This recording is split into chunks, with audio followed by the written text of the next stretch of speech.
these children and teachers back.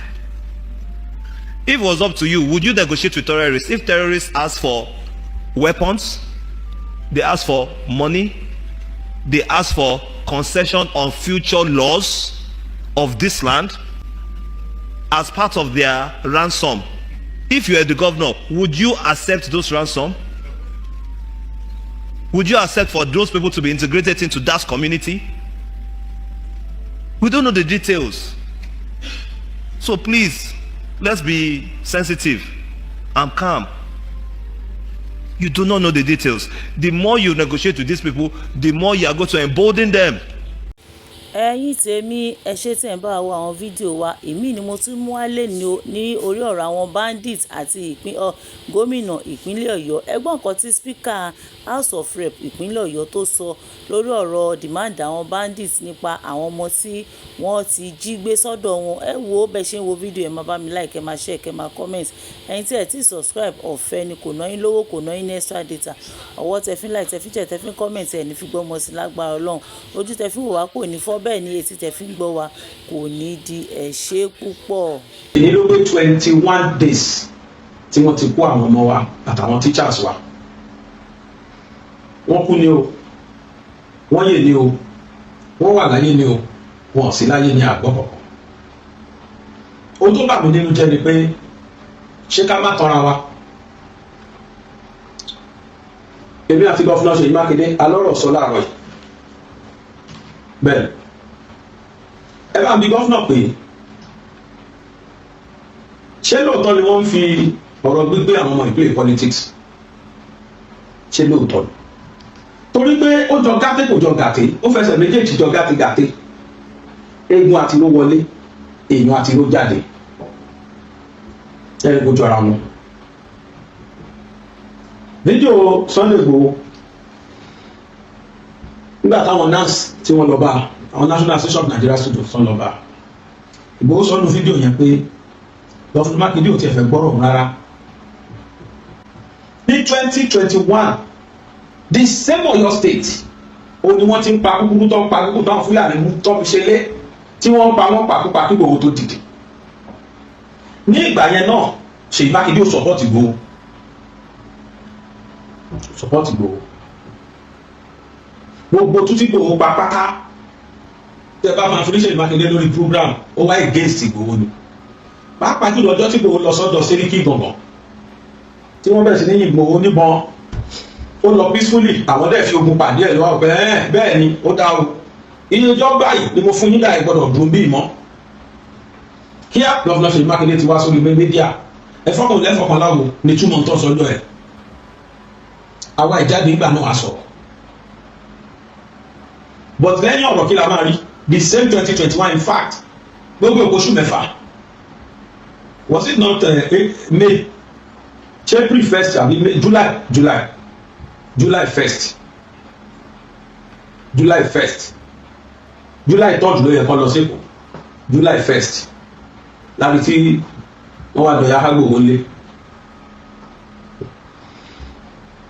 Gọ́fúnà Mákindé dìdá ẹ̀ wípé àwọn ò mọ̀ pé àwọn DSS ní ọ̀dọ́dún àwọn akọ́dẹ̀ mọ̀ pé rọ́ni kò possible èmi ti ṣiṣẹ́ uniform. Governor is the owner and chief security officer of his state.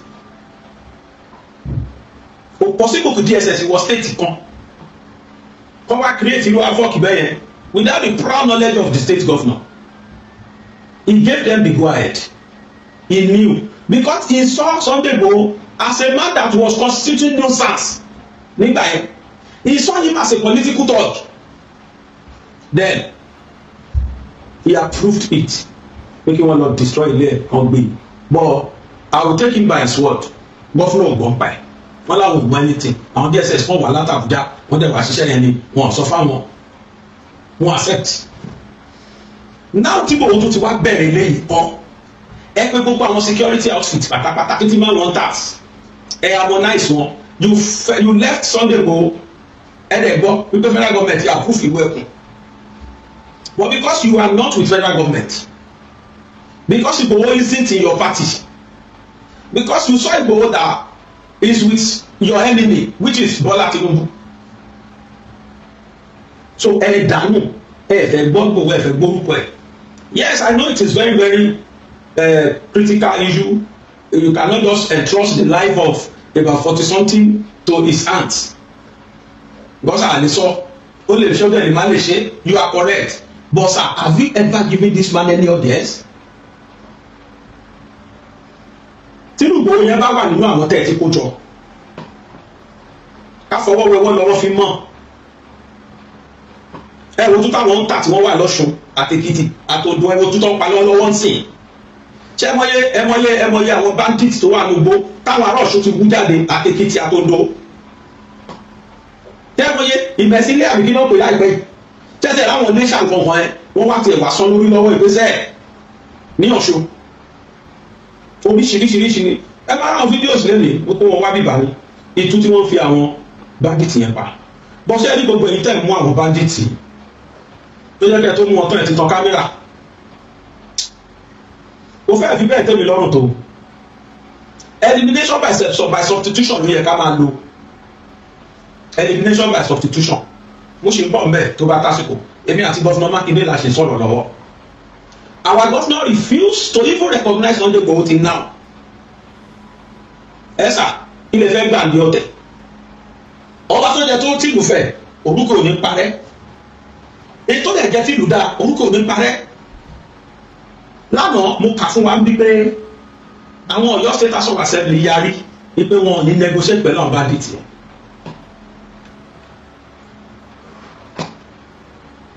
Èmi ò bá prefer ká ní pé nǹkan tí speaker yẹn sọ. Ká ní kó má sí lórí media. I would have loved it. Do you know why? Gbogbo Fúlàní náà wà lórí media. Wọ́n dẹ̀ ń wo gbogbo tó ta bá ń pa lórí media. Ìtọ́kùnrin yẹn sọ yẹn, yes it is true. Àwọn condition tí wọ́n gbé wọn ní Ọ̀yọ́ state ó dá mi lójú gbagba, wọn ò fẹ́ fi àwọn arábí yẹn sílẹ̀. Wọ́n fẹ́ káwọn pa wọn ni. Ọlọ́run ní jẹ́ ká rí o. Tó bá wá pa ọ̀tá wọn tán. Gbogbo ayé máa wá pariwo Tinubu ọdẹ Tinubu máa sọ ìtọ́ fẹ́ achieve wọn.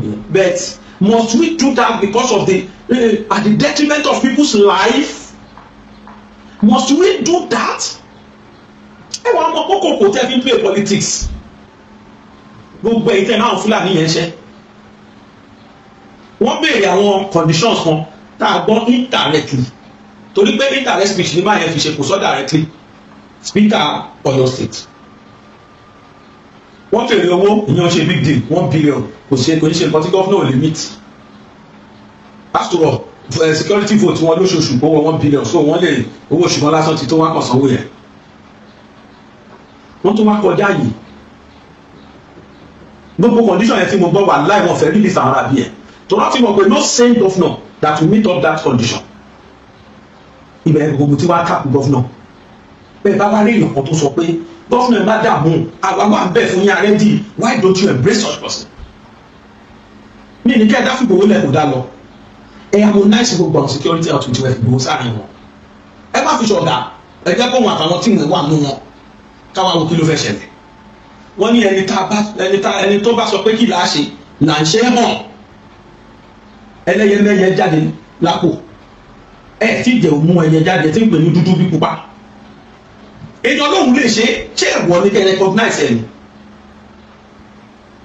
Ó ti ẹ̀fẹ́nu wúbẹ̀tì ni o, ó ń fẹnu jáwáyà ni o, ẹ̀jẹ̀ kó pàtó tó fẹ́ pa kárí náà.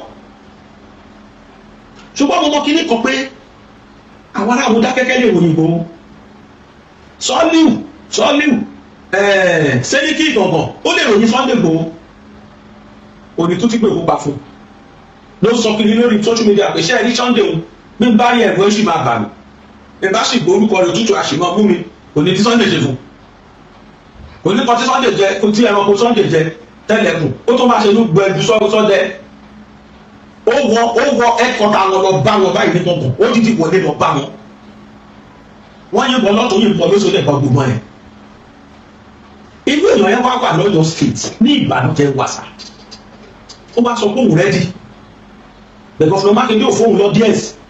Condition tẹ wà yìí sá tó bá jẹ́ lóòótọ́ lọ́rọ̀ àwọn ọmọ yẹn mú láyà yín gbogbo solution ló yẹ kẹ́ wá. Gbogbo solution ló yẹ kẹ́ wá sọ̀rọ̀ ẹ̀. Èdè ló di 21 days táwọn yẹn ti wà ní cancellation. 21 days àwọn ọmọ òkókó. kí lẹ́rù kan Fúlàní fẹ́ fún wọn jẹ́ mbẹ́ kí lẹ́rù kan lè fún wọn jẹ́ nínú igbó yẹn. If you are a true parent, if you are a true father, if it is true you are so concerned about their security, about their welfare, ẹ ní fojú di ẹnikẹ́ni nínú àwọn tí wọ́n ń pè pa wọn léṣe. Àwọn tẹ́ amúnáìsì irú kí ló ń pè Àmọ̀tẹ́kùn tẹ́ ń pariwo látijọ́ ìtẹ́ fi fọ́nbù. What is the achievement of Àmọ̀tẹ́kùn so far? What has been the achievement lọ́yọ̀ state? Ẹ lè fi Àmọ̀tẹ́kùn Ọ̀ṣun àtàmọ̀tẹ́kùn Oǹdó àtèkìtì ẹ lè fi wọ́n wé tọ̀yọ̀ yín tẹ̀ kó dání. Mélòó l'Àmọ̀tẹ́kùn yín ti ṣe lọ́yọ̀? Achievement mélòó náà ti ní? Compare to ti Ọ̀ṣun state àti ti Èkìtì state. Àwọn tó jáde secondary school, àwọn tó jáde graduate university tẹ́ ẹ pàṣọ sí lọ́rùn tẹ́ gbé l'Àmọ̀tẹ́kùn. Mélòó nínú wọn ló lè dúró nílẹ̀ bá kò fírí? Ẹ recognize Sunday Igboho, ẹ fi Igboho lẹ̀, ẹ ta sí ẹ jẹ́ ká wo kí ló ti ẹ̀ fẹ́ ṣe. The same thing you did ní 2021 gbà tọrọ gbọ̀ngàn gbóná. Kẹ́ ẹ tó lọ bẹ̀ṣẹ̀ mọ́dún ariwo tá a palẹ̀ lórí. Kẹ́ ẹ tó lọ sí gbọ̀ngàn. Kẹ́ ẹ mọ iye òkú tó ti sùn. Kẹ́ ẹ tó jàjà lọ. Kẹ́ ẹ mọ tíṣẹ́ rántí. Èmi ìfẹ́ ẹ̀rọ pé bóyá gbà yẹn bóyá máa nípa lọ gbé mi wá nítorí mo sì gbé Ìbàdàn gbà náà. Mo ń rò ń báyìí pé yes gọ́fúnà máa nípa lọ gbé mi wá. Tó bá gbé mi dé kájọ wá fèsì ara wọn. Níjọ́ kìíní àná tí mo sọ èmi tí mo sọ̀rọ̀ Wàkíní rè tí mo gbé Wàkíní síta. Gọ́fúnà dínà rẹ̀ gbà ó dìjà láàrin àwọn àti PDP members. Wọ́n ní irọ́ ni mò ń pa. Ìgbà tó dáyà ọ̀rọ̀ Wàkíní já sí gbogbo ayé ọpẹ́lọpẹ́ àwọn OPC ló wá bá wa arrest Wàkíní. Ẹ̀sà ẹ̀ ṣe ìkọ̀kan sọ̀rọ̀ Wàkíní gbà ẹ̀. Ó ń pa kúkúrú pa tó ń ṣeré ni. Kí lẹ ṣe sí? I can conclude that this our governor is not security conscious. He doesn't care. Mo wo fídíò kan lé wọ́n ní House of Assembly member tó represent oríire local government yẹn wọ́n ní 2022 wọ́n ní bá yẹn dìde láàrin gbogbo house ó ń kìlọ̀ fún yín pé ẹ wá lọ beef up security ní local government àwọn ó sọ fún yín báyìí pé àwọn rí àwọn èèyàn tí wọ́n jáde láti inú igbó wọ́n á ra búrẹ́dì àtẹ̀wà tó wọ̀ ti 30,000 àtẹ̀gbò àwọn méjì mẹ́ta jáde láti inú igbó wọ́n wá ra búrẹ́dì àtẹ̀wà tó wọ̀ ti 30,000 búrẹ́dì àtẹ̀wà tó ń ṣe tó ń tà. Gbogbo àwọn security tí wọ́n ń pè fún báyìí pé kẹ́ ẹ bá wọn ṣe síbẹ̀ you refuse to do all those you refuse to listen to them. Ọ̀rọ̀ wa dìbò ló yà á mi tó ń sìn ẹ̀ṣẹ̀ wá ṣe lẹ́sìn after death. Your Excellency our governor, the outgoing governor of Oyo State, the incoming president of Nigeria. Àbí náà ebi tó fàjà náà rè the incoming president of APM abẹ́yìn ni sir. Your trial is not enough. Your effort is effortless. I'm telling you sir. And recognize àwọn tó yẹ kẹrẹ. I'm not advocating for Igboho. No, I'm not rooting for him. Me ní kẹ́ ẹ̀ dá sọ pé kóun nìkan máa dá lọ. Let him liaise with other security members but give him that approval. Give him that recognition.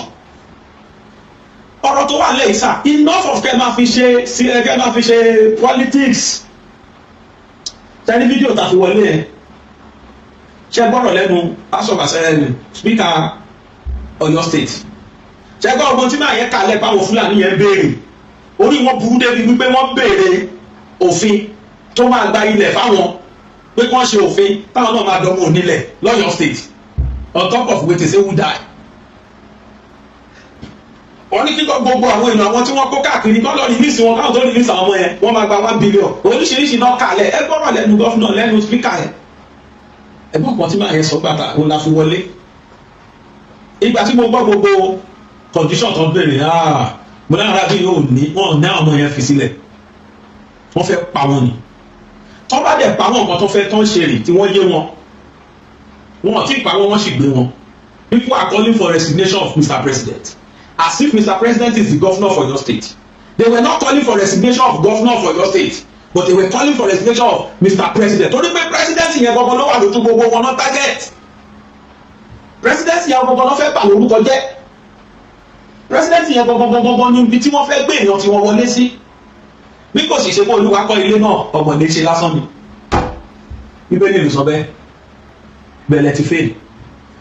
Quran náà sọ bẹ́ẹ̀ kúlí láhùn mọ́níkà múlí tó tí ìgbèrè múlí ká mọ́ tẹ̀ṣà wàtàlísù mílíkà mi mọ̀tàṣà wàtúwísù mọ̀tàṣà bí alìkáyù alákùnrin ṣe ìkọ̀dí ló parí ọ̀rọ̀ ẹ̀.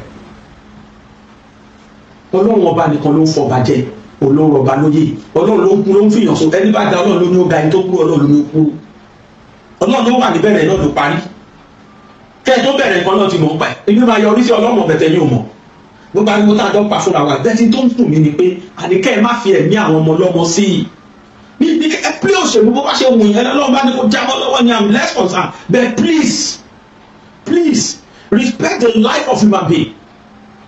Any position in this country does not worth the blood of Nigerians. Any position kò worth the blood wa. Blood ọmọdé ẹ̀jẹ̀ ni, blood àgbàlagbà ẹ̀jẹ̀ ni. Láti ta ẹ̀jẹ̀ ọmọ kékeré sílẹ̀ ẹ̀ṣẹ̀ tó tóbi wájú Ọlọ́run. Gọ́fúnà gbogbo tó bá gbà ní kẹfún. Gbogbo àwọn tó bá sọ báwọn dé àwọn dé. Ẹ̀dẹ̀ rí pé wẹ́ ẹ fún wọn tíráyà. Ọba tó jẹ tí ìlú fẹ́ ìlú ò ní gbàgbé o. Èyí tó dẹ̀ jẹ́ tí ìlú dahoro wà láì tó ní gbàgbé ẹ mọ̀ bá ọmọ Yorùbá ń wòyìn ẹ mọ̀ àǹkọ́lẹ̀ ni a ní dáyárì inú brain wa dáyárì wá wà Yorùbá tó burú gan tó ya wèrè gan iṣẹ́ ní Yorùbá ẹnìkan sọ fún mi pé bó bá fẹ́ ṣòṣèlú lẹ Yorùbá ẹnìkan ní tó bá fẹ́ mọ ẹ tó jábàá lè yá ẹ nílẹ̀ Yorùbá ìwọ lọ ṣòṣèlú ó ní wọn á pa ẹ̀tọ́ ẹ tó jábàá lè yá ẹ that is politics àwa Yorùbá àti gbàgbé ọ̀rọ̀ gbogbo nǹkan tẹ́ ẹ ṣe sá à ń mọ̀ a dẹ̀ bọ́ sọ́wọ́ but sir with due respect your excellency your state indigenous blood is precious than any post tó ń kẹfẹ́ dé láyé ìlọ́sà ẹ̀jẹ̀ àwọn ọmọ yẹn wà lọ́rùn yín o ṣẹ́gbọ́n gbogbo condition burúkú tá a rà bí yẹn kó lẹ̀ it is imperative that negotiating with them is no more working everyone knows pẹ̀lú àwọn náà fẹ́ negotiation wọ́n ṣe kọ gbogbo conditions tó yẹn jáde the most infuriating thing o ní pé kọ́ change the constitution torí àmọ́ for on top of waiting they are not ready for negotiation ó wù wọ́n kí wọ́n pa gbogbo ara bí yẹn so that wọ́n lè fi sọ ìjọba òkè lẹ́nu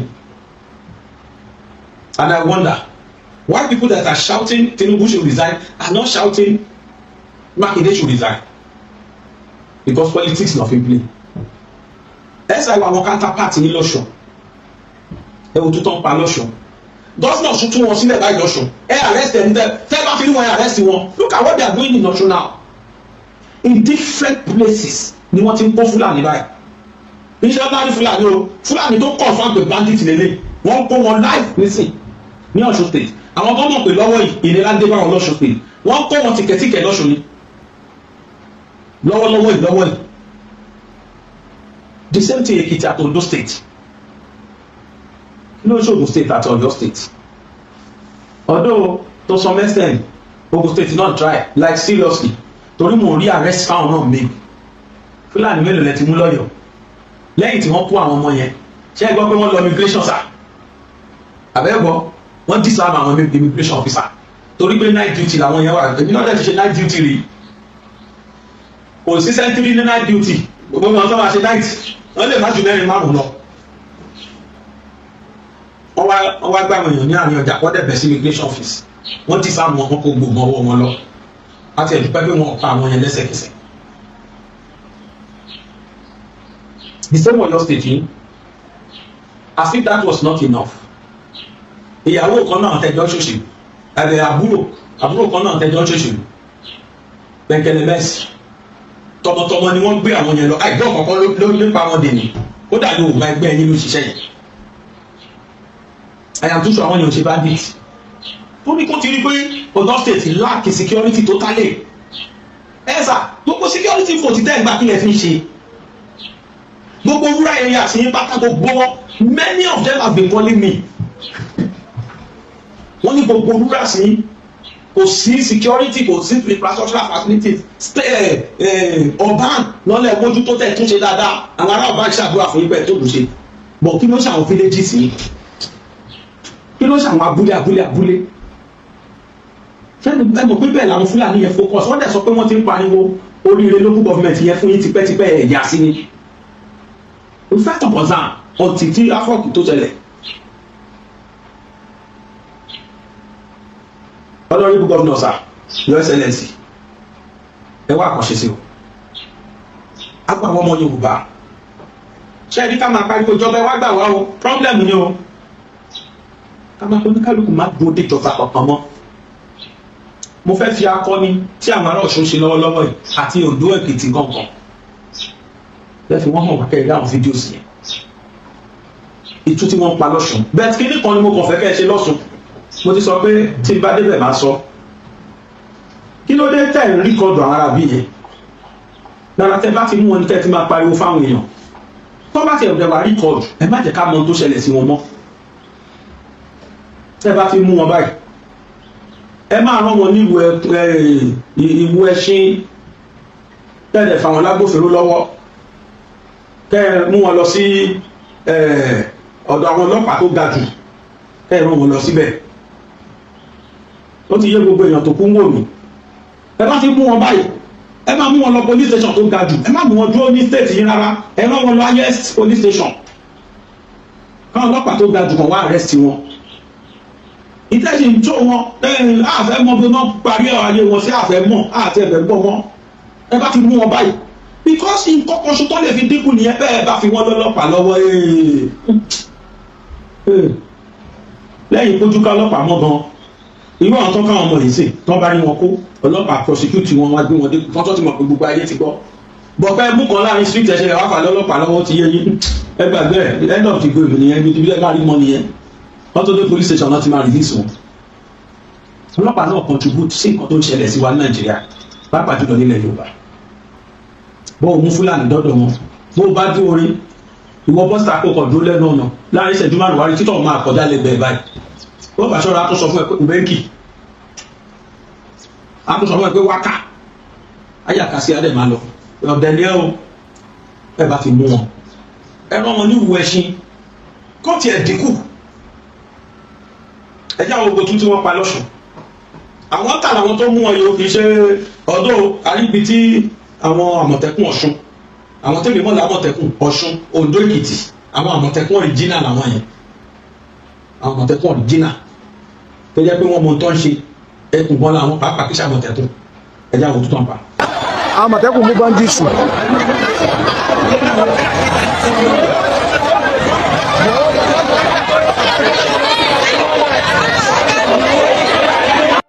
àwọn tẹ́ẹ̀rí tí wọ́n ń pariwo yẹn àwọn èrò tó ń pariwo ìgbà tí wọ́n ṣẹ̀ṣẹ̀ mú àwọn bandits yẹn nìyẹn èyí tí wọ́n kó nínú wọn inú gbọ́dọ̀ àwọn ọdẹ ti lọ kó àwọn Àmọ̀tẹ́kùn àtàwọn ọdẹ ti lọ kó wọn wá Ọ̀ṣun state lẹ́ ń wò yìí lérí Àlẹ́ṣà àwọn tí wọ́n kó wọn tó 10 àwọn èrò tó gbọ́ pọ́n kó wọn lè rí tí wọ́n ya dé Georgia first time wọ́n ṣe environmental àwọn gan lọ́ṣun sìn ṣẹ́rí pé àròjù wọn bì ó yẹ jẹ́ ká lọ ibi tá a ti máa rójú wọn.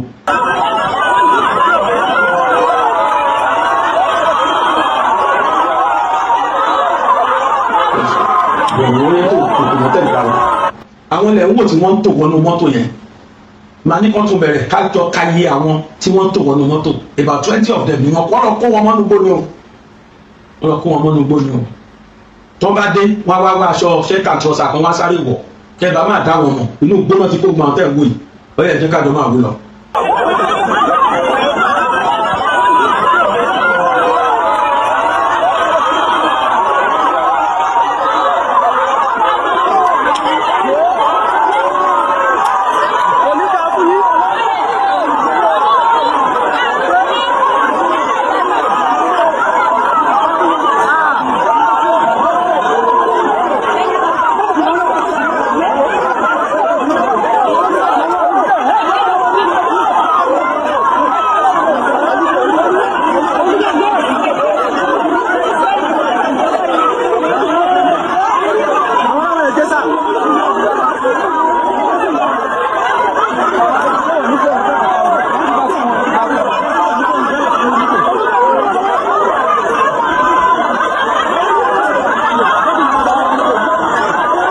àwọn tẹ́rí tí wọ́n wọnú mọ́tò yẹn ọ̀tọ̀ làwọn yẹn o àárín ìlú náà tó ti lọ mú ìtẹ́ ìwò lọ́wọ́ ìtẹ́ tó dẹ̀ ilé àárín ìlú náà ti gbé léyìí títí ẹ̀ the same Ọ̀ṣun state náà ti mú ilé ìtẹ́ ìwò yìí gbogbo àwọn kan tá a wò lórí social media ṣé yẹ ká máa rí wò báyìí ó yẹ ká máa rí wo lẹ̀ ń wò tán mú lọ yẹn the same Ọ̀ṣun tọkadà ló gbé mọ̀ ní ọlọ́mọ tóun náà tó fẹ́ gbé ọwọ́ tó tó now wọ́n pe ẹnìkan ní Fúlàní yẹlò àbí kí ló ń porúkọ rẹ̀ lórí TikTok èmi ò fi bẹ́ẹ̀ wo TikTok but àwọn tó mọ̀ lórí TikTok mọ̀ gan olóhùn yellow bandit ó dàbí yellow bandit ló ń pè rẹ̀ gbogbo iṣẹ́ tí wọ́n bá ṣe wọ́n ṣe lọ jí àwọn èèyàn gbé wọ́n ṣe ń pa àwọn èèyàn a máa front ẹ̀ lórí TikTok ó ní TikTok account wọ́n lá a máa jó a máa fi rẹ̀ hàn pé ṣe àwọn owó táwọn gbà yìí a máa front owó yẹn jẹjẹ àwọn ọwọ́ ti tó lọ́sùn ọwọ́ ti bá the same Ọ̀ṣun state ọwọ́ ti bá boy yẹn pure Fulani bandit boy owó tí ẹ fi tiẹ̀ bò ẹja lọ boy náà. Na kaji bindiga? Tana Rijana. Rijana ina? Can wajen Dogo. Dogo wa? Dogo gidan. Dogo gidan yake baku? Dan wannan da tana gidan mu dan wannan. Su suke TikTok za su ci wait first. Da yana gidan mu yanzu. Da bindiga? Akwai bindiga gidan ku? Wajen wannan. No da Dogo. Oga na one bandit ko Niger. Ina me machine na kama ka. Oga last year ba.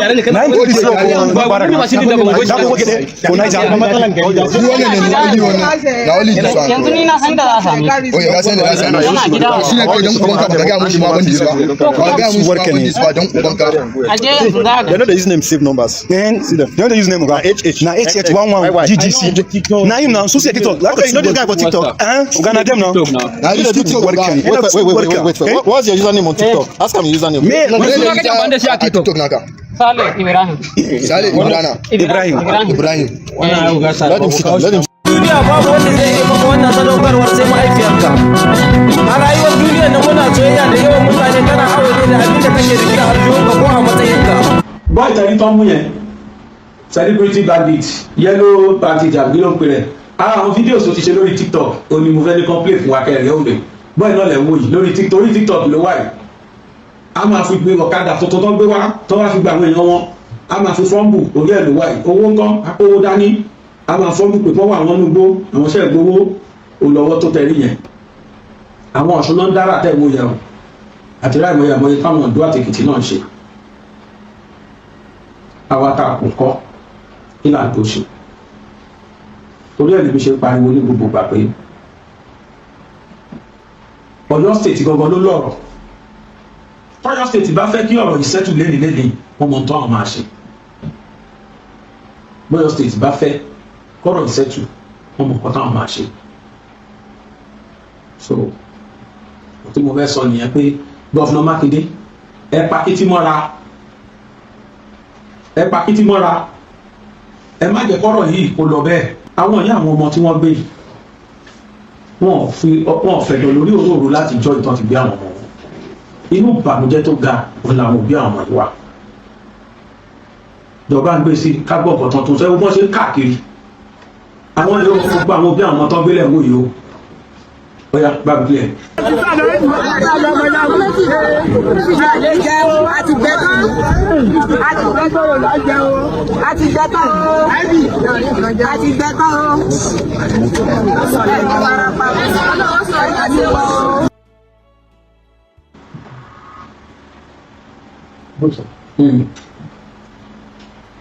Kí ni faith àwọn òbí yìí kí ni faith wọn torí pé condition tí àwọn Fúlàní yẹn gbé wá wọn tó sọ wọn ò fẹ́ release àwọn ọmọ yẹn wọn ò fẹ́ release àkọ́kọ́ náà wọ́n ní kó lọ sọ 1 billion sí kọ́pàtì ẹ̀jẹ̀ nínú Nàìjíríà ti dà sí àkáǹtì kan ní Benin Republic ẹlẹ́ẹ̀kejì wọ́n ní the 2 Helios fan gbogbo ẹlọ́ọ̀lá àwọn Helios àwọn mọ́tò pick up tó yẹn méjì àwọn ní ìdí ẹ̀ ẹlẹ́ẹ̀kẹta wọ́n ní gbogbo àwọn èèyàn àwọn tí wọ́n kó tó wà lágodi prison àti Abolongo kí wọ́n lọ kó wọn lẹ̀ tẹ́bàdẹ̀ wo Toyota Hilux kan béèrè yìí wọ́n máa ń kà kódà tẹ́bàrí wọn nú ẹ̀ ẹlẹ́ẹ̀kẹrin wọ́n ní kí wọ́n fún àwọn kí wọ́n ṣe òfin tó jẹ́ pé ó máa gba àwọn láyè ní Ọ̀yọ́ láti ní ilẹ̀ ọ̀dọ́ àwọn tí wọ́n kórìíra Islam torí mi ò lè bá wọn máa sọ òdodo ọ̀rọ̀ àwọn ènìyàn ò dárúkọ ṣàríà lọ àwọn ọ̀tá Islam ló fi méjì ṣàríà lọ òfin tí wọ́n ní kí wọ́n ṣe kí wọ́n amend òfin kí wọ́n fi fún àwọn nílẹ̀ báwọn náà lẹ́tọ̀ọ́ sílẹ̀ lọ́yọ̀ state ṣọ́mọ Ọ̀yọ́ state ni wọ́n jẹ́ family lọ́yọ̀ state ọmọ Yorùbá ni wọ́n tó fi fẹ́ nílẹ̀ lọ́yọ̀ state wọ́n ní kí wọ́n amend òfin wọn ò dárúkọ ṣàríà lọ gbogbo àdẹ la fi tí ara wa gbọ́ nígbà tí speaker yẹn sọ̀rọ̀ mi ò rò pa gbọ́ tó sọ tọ́ bá máa ṣe tọ́ bá fẹ́ ṣàríà lọ wọ́n á sọ pé àti pé kí ló kàn wọ́n pẹ̀lú ṣàríà lọ sáwọn làwọn máa ń ṣé Fúlàní wọn máa bèrè ṣàríà lọ lọ́yọ̀ state wọ́n jọ́ mọ́ Ọ̀yọ́ state àwọn nǹkan kan ṣo náà ta ṣe sọ tẹ́ fẹ́ máa fi kún yìí náà ní problem torí mo rí very dark man níbi tó ti fọ́ọ̀mù they kidnap those children because they want to Islamize Nigeria are we insane kí ló kàn rọ Islamization nínú nǹkan tó ṣẹlẹ̀ yìí ẹ tó ti gbé Islam wọ̀ ṣé tá a bá face reality wọ́n á pa àwọn ọmọ yẹn o because ẹ bá máa da ìfàtà tẹ́sán wa lọ síbò míì ìyẹn tún máa dá wà lálẹ́ ibi tẹ́ ti jà lọ́tún jà lọ sí Muslim àmà ní kò sí tó dán Christian máa sọ pé kí ní àwọn oníṣẹ̀ṣẹ̀ àmà náà fẹ́ Islamize ibi tẹ́ ti sọ yẹn ara bí àyànjọ àwọn yẹn ẹ má tún gbé tọrọ ẹ̀sìn wọn tó ń ṣẹlẹ̀ ní o Muslim wà náà tán kó Christian wà nù wọn ẹ lọ́wọ́ àwọn secondary school tán kó tó pọ̀ jù Muslim ni wọn Muslim wà náà àwọn tán kó Christian wà nù wọn tó bá jẹ́ pọ̀rọ̀ Sharia ni wọ́n ní kó Muslim rárá. It's time we stop this so-called religious bigotry they were practicing in this country. Kí ló kún ẹ̀sìn inú tó ṣẹlẹ̀? Let us face reality. Nítorí fẹ́ ká escalate eléyìí kó má lọ di kó má lọ affect àwọn ẹni ẹlẹ́ni. The solution practical solution gbogbo nǹkan tó kọ yẹn wọn ò fẹ́ release àwọn ẹni yẹn. Cherry to Hilux ó sì wà feasible. Wọ́n lọ sọ owó sí Benin Republic ó sì ṣeé ṣe. Kí ni wọ́n tún fẹ́ gbà? Gbogbo àwọn conditions náà tó wà ṣé rí onílò òfin kí wọ́n ṣe òfin yẹn níbo mọ̀ pé láyé kò lè ṣe ṣe